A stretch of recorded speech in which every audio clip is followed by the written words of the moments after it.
व्यक्ति जो पूरे समाज का नेतृत्व करते हैं, अलग अलग संस्थाओं में, कोई एनजीओ से हैं, कोई आरडब्ल्यूए से हैं, कोई वकील हैं, कोई डॉक्टर हैं, सभी प्रबुद्ध व्यक्ति जो मेहरौली जिला दक्षिणी दिल्ली लोकसभा के आप सम्मानित सदस्य भी जो बजट आया है, माननीय प्रधानमंत्री नरेंद्र मोदी जो देश के नेतृत्व में प्रबुद्ध बुद्धिजीवी वर्ग के साथ गरीब कल्याण हमारा संकल्प के तहत बजट पर चर्चा का कार्यक्रम वसंत कुंज में किया गया, जहां पर केंद्रीय मंत्री स्मृति ईरानी भी पहुंची और उन्होंने प्रबुद्ध बुद्धिजीवी लोगों के सवालों का जवाब दिया और उनके सामने बजट को प्रस्तुत किया। साथ ही दक्षिणी दिल्ली लोकसभा के सांसद रमेश बिधूड़ी सहित जिले के और मंडलों के भाजपा कार्यकर्ता और क्षेत्र के गणमान्य लोग कार्यक्रम में मौजूद रहे। यहां पर भारी संख्या में लोगों की उपस्थिति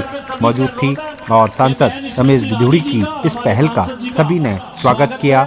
सीधे जनता से संवाद और जनता के सवालों के जवाब, साथ ही यहां पर केंद्रीय मंत्री स्मृति ईरानी का भी भव्य स्वागत किया गया और सांसद रमेश बिधूड़ी का भी जिले द्वारा भव्य स्वागत किया गया। देखिए हमारी खास रिपोर्ट।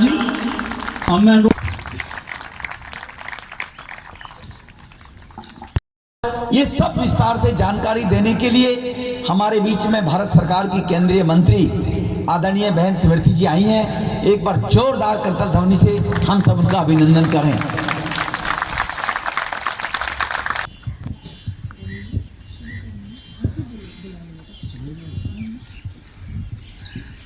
सबका ज्ञानवर्धन करने के लिए और गरीब को, मजदूर को, नौजवान को, महिला को, ग्रामीण को, शहरी को, हर वर्ग को छूते, आदिवासी को, जो आदिवासी लोग रहते हैं, हर वर्ग को, शेड्यूल कास्ट के बच्चे नौजवानों को स्कॉलरशिप के रूप में जो फंड बढ़ाया है, वो सब विस्तार से आपको बहन स्मृति जी बताएंगी।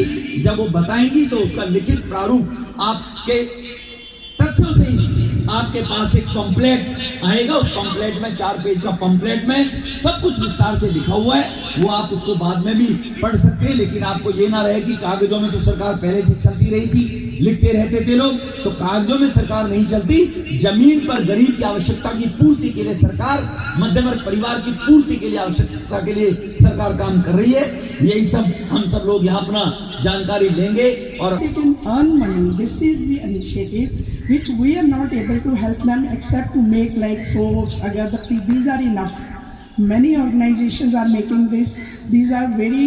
तो ये बहुत ही सूक्ष्म सोच है कि महिलाओं के लिए बजट का आवंटन मात्र महिला और बाल विकास मंत्रालय के सौजन्य से हुआ। साल 2014 से लेकर अब तक प्रधानमंत्री मोदी जी का एक ही लक्ष्य है कि कोई ऐसा विभाग न हो जहां पर महिला संबंधित विकास का कार्य न हो। और समुचित बजट को अगर महिला के दृष्टिकोण से देखें, पिछले साल पूरे बजट में विविध विभागों का पूरा बजट लेकर लगभग 1,70,000 करोड़ रुपया मात्र और मात्र महिला संबंधी विषयों के लिए दिया गया। इस बजट में 2,23,000 करोड़ रुपया सिर्फ और सिर्फ औरतों के विविध कार्यक्रमों के लिए विविध मंत्रालयों के माध्यम से दिया गया। इस बजट में हमारे पुजारियों का, जैसे दिल्ली सरकार वेतन मानदेय दे रही है मस्जिदों में, कोई चर्चा नहीं है। माननीय सांसद जी के माध्यम से 2-4 सालों से हम लोग आवाज़ उठा रहे हैं, इसमें कहीं जिक्र ही नहीं है। जब सनातन धर्म पूरे भारत देश में गंगा जैसे, यमुना जैसे नदियां हैं, सभी तीर्थ हैं, धर्म कर्म को आगे ले जा रहे हैं, पुजारियों का ध्यान कब होगा हमारे प्रधानमंत्री जी का? ऐसा लेकिन एक ज़माने से चलता था, मदरसे का खर्चा टैक्स पेयर उठाता था। वो मेरे कार्यकाल में बंद हुआ है, क्योंकि देश संविधान से चलता है। संविधान पंथ और धर्म के आधार पर टैक्स पेयर के पैसे को लेकर पक्षपात नहीं कर सकता, अनुमति संविधान नहीं देता। और जहाँ तक सनातन धर्म की बात है, तो एक हिंदू होने के नाते मेरा गौरव यह है कि भव्य राम मंदिर का निर्माण भी राम भक्त कर रहे हैं, सरकार नहीं कर रही। तो अगर BA फर्स्ट ईयर में पढ़ता हूँ, मेरा प्रश्न हेल्थ सेक्टर को लेकर है कि जैसे कि मैं बच्चों से बात करता हूँ या अपने दोस्तों से अपने इलाके में, तो वहाँ मेरे दोस्त लोग ये बोलते हैं कि दिल्ली गवर्नमेंट ने मोहल्ला क्लिनिक खुलवाया है, फ्री मेडिसिन देती है। तो दोस्तों का ये क्वेश्चन होता है कि सेंट्रल गवर्नमेंट ने हेल्थ सेक्टर को लेकर क्या बजट निकाला और दिल्ली के लोगों को इससे क्या फ़ायदा होगा। देश में विश्व का सबसे बड़ा हेल्थ केयर सिस्टम चलता है आयुष्मान भारत योजना के अंतर्गत।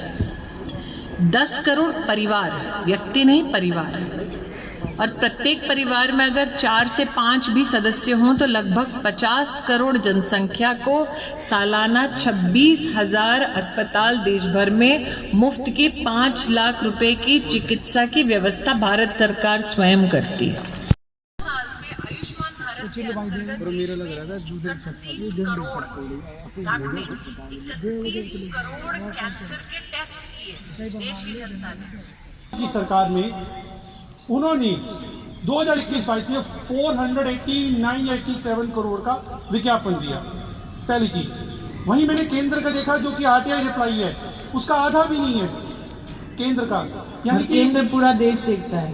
तो ये है कि क्या आप एक ऑर्डिनेंस नहीं ला सकते कि आयुष्मान जो योजना है वो दिल्ली में लागू की जाए। अपने देश में नरेंद्र भाई ने कहा वैक्सीन बनाओ, हमें ताकत है। We became the pharmacy of the world. 160 देशों में हमने दवाइयां और इंजेक्शंस पहुंचाए। तो हमारा काम है एज कार्यकर्ता। भी बंद हुआ है। Concession free is what you are saying. That we are not no longer privileged. We all are one under law is what you are saying. Thank you. Tax का हम बार बार जो डिमांड करते हैं 5 लाख जो पहले बोला गया था, लेकिन जब हम लोग ये काम देखे, जब उनको बताए ये और लास्ट प्रिया छावरा जी। पहला क्वेश्चन है कि जब भी कोई बजट पेश किया जाता है तो उसमें वर्ग के तौर पर फीमेल या महिला वर्ग को दिखाया जाता है और महिला को गृहिणी के तौर पर या गैस सस्ती या महंगी होने से ही उसको लिमिट कर देते हैं। ये सवाल मेरे लिए। प्रधानमंत्री हर महीने प्रगति नाम का एक कार्यक्रम करते हैं। वो कार्यक्रम में कोई नेता नहीं होता, प्रधानमंत्री होते हैं, देश भर के अफसर होते हैं, उसमें ऑफिसर्स होते हैं। और प्रधानमंत्री वो मीटिंग इसलिए लेते हैं ये पूछने के लिए कि अगर फला सड़क नहीं बन रही, किसी शहर में ब्रिज नहीं बन रहा, तो उसमें कहाँ पे बाधा आ रही है, कैसे प्रधानमंत्री स्वयं उस बाधा को, उस चुनौती को समाधान में बदल सकें। So that is why when Prime Minister Modi began his term in 2014, he spoke about cooperative federalism. That yes, every citizen will have a different political ideology or a different political preference. But that preference and the friction because of that preference should end when elections end. And that in the entire term then, we together should work for a better future for our kids and for ourselves. Google भी करो, एक cancer का test खर्चा कितना होता है? ये व्यवस्था आपने अपने देश के नागरिकों के लिए मुफ्त में करके दी। दिल्ली सरकार ने, केजरीवाल सरकार ने इसको लागू नहीं किया। आप में से किसी से मेरा आज तक परिचय नहीं था, मुझे नहीं पता आप में से कौन क्या पूछने वाला है। द फैक्ट कि एक मंत्री यहाँ पे खड़े होके जिसको जो पूछना है उसका जवाब अभी तक तो सक्षम हो, लेकिन देने में सक्षम रहा।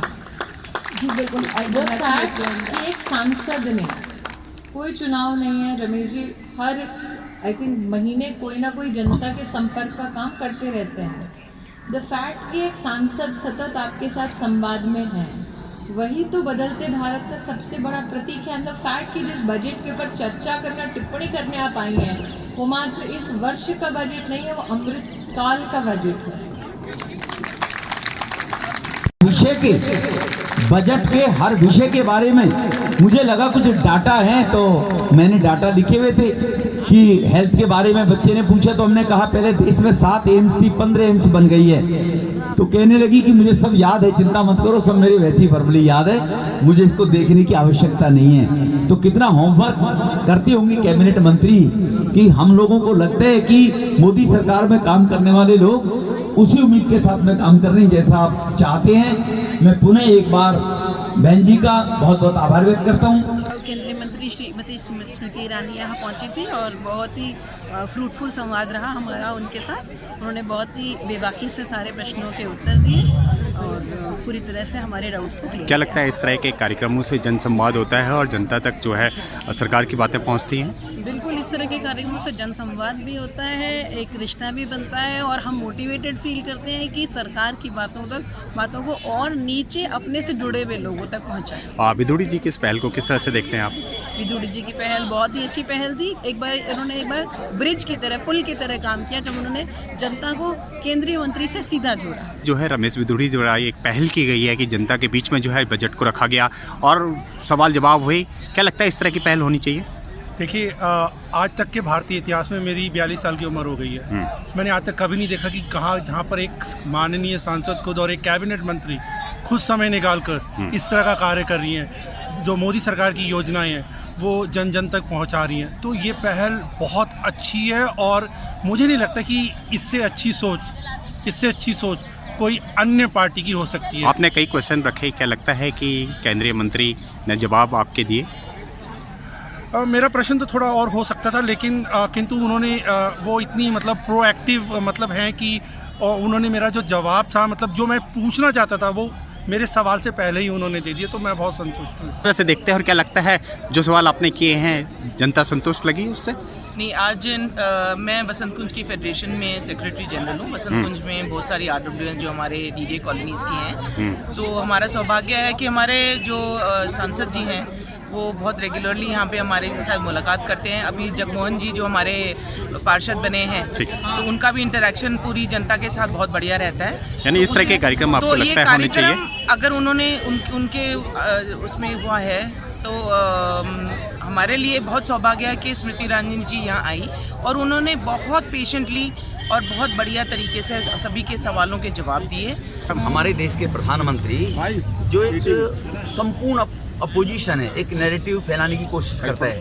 कभी BBC का नाम लेता है, कभी किसका नाम लेता है, कभी महंगाई की बात करता है। तो सभी चीज के तथ्यों के आधार पर आंकड़े आम जनमानस तक जाना चाहिए। ये प्रधानमंत्री जी हम गरीबों के लिए कुछ कर रहे हैं, हम मध्यम वर्ग के लिए कर रहे हैं, बहनों के लिए कर रहे हैं, आदिवासियों के लिए कर रहे हैं, उनको जानकारी होनी। सभी लोग ना अखबार पढ़ते हैं, सभी लोग ना TV देख पाते हैं, तो वो उस नैरेटिव में कभी कभी लोग फंस जाते हैं। तो हमको लगा कि जो जनता के लिए देश के विश्वगुरु बनाने की तरफ देश आगे बढ़ रहा है और इतनी तेजी के साथ प्रगति हो रही है, वो आम जनमानस की जानकारी में रहना चाहिए। इसलिए हमने सोचा कि क्यों ना अपनी लोकसभा के अंदर कैबिनेट मंत्री जी से हमने निवेदन किया और वो आई और सभी लोगों के आपने देखा है कभी किसी सरकार में इतनी हिम्मत नहीं हो सकती कि आम नागरिक के बीच में मंच पर खड़े होकर कहें कि बोलो हमें बजट के बारे में क्या कंपेयर करना, क्या पूछना चाहते हैं। और स्मृति जी का मैं बहुत बहुत धन्यवाद करूंगा, उन्होंने बड़ी बेबाकी से सब चीज़ों के जवाब दिए। तो ये आवश्यकता नहीं पड़ी, लोगों की जानकारी के अभाव के कारण लोगों को जानकारी होनी चाहिए कि मोदी जी देश के लिए कर रहे हैं, देशवासियों के लिए कर रहे हैं, अपने लिए नहीं कर रहे हैं।